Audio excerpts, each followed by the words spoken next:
A market analyst at Vestec. A very good morning to you. Thanks for joining us.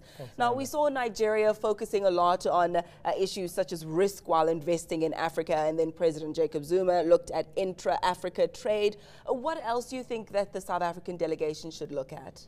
Well, I hope we're looking at a lot of things, because we've sent 9 ministers, obviously our president, and 3 Eskom, senior Eskom execs, and of course the Telkom chairman. So, our delegation of 65 comprises of quite a lot of government officials. Before you answer that question, do you think that delegation needed to be that large? Was it necessary to have so many people? Well, I don't know. I suppose if you ask the taxpayer, people like you and me, maybe we'd have a different answer. But I think in light of the events from last year, maybe we needed to send a broader delegation to tell people that South Africa is still open for business, because I think that's probably a key element of the size of the delegation, which is pretty large compared to what everybody else sends. But it's a big event, and I think there are different views on who should go, who should not go. But if you don't go and meet in a face-to-face place with people with different contrasting ideas, people from the developed and developing world where everyone's on an equal footing, I guess you'll never know what you missed out. And it is well documented that former President Nelson Mandela sat in a room there once upon a time with people like Bill Clinton and Bill Gates and discussed the ideas of socialism and democracy and a mixed economy like we have now in South Africa, and eventually got to that path, for better or for worse. So it's a great place for people to mix and hobnob. Perhaps it wouldn't get a high attendance if it was, say, with all due respect to Mogadishu. But, it's a beautiful place where people do meet once a year and do discuss strategic ideas. So what should our message be, and to whom should we be directing the message? For example, to other emerging markets or to China, to the West? What's our message, and to whom should we be focusing?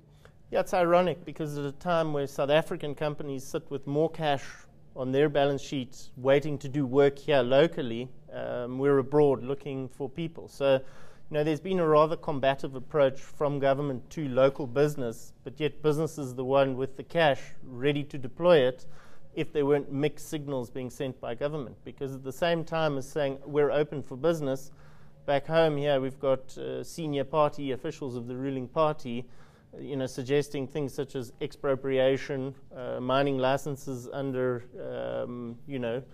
some sort of review.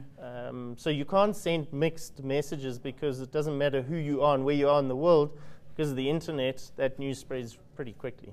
Now, the IMF has revised South Africa's growth forecast. To give us the figures, where do we stand at the moment? Yeah, unfortunately in the wrong direction, downwards. So instead of having a 3 in front of it, it's got a 2 in front of it. So this doesn't exactly bode well for the short term. And that's against the backdrop of an African economy, ex-South Africa, that's growing above 6%. So in order to be able to keep up with our African peers, we've certainly got a lot of work to do. But that being said, our base is so much bigger than typically the rest of Africa on a per capita basis. Now, that revision, what does it mean for the man on the ground, the South African trying to make ends meet? Yeah, I guess, inflation is also going to become a bit of an issue. We saw yesterday the release was kind of in line, but heading back towards the top end of the target zone.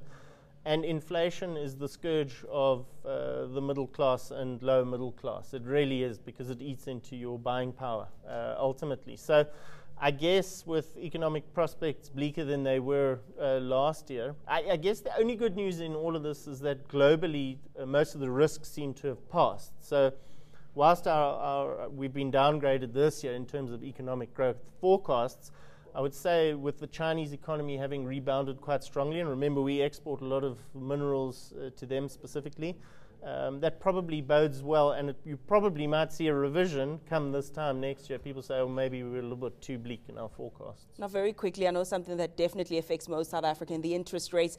Your prediction on the announcement today?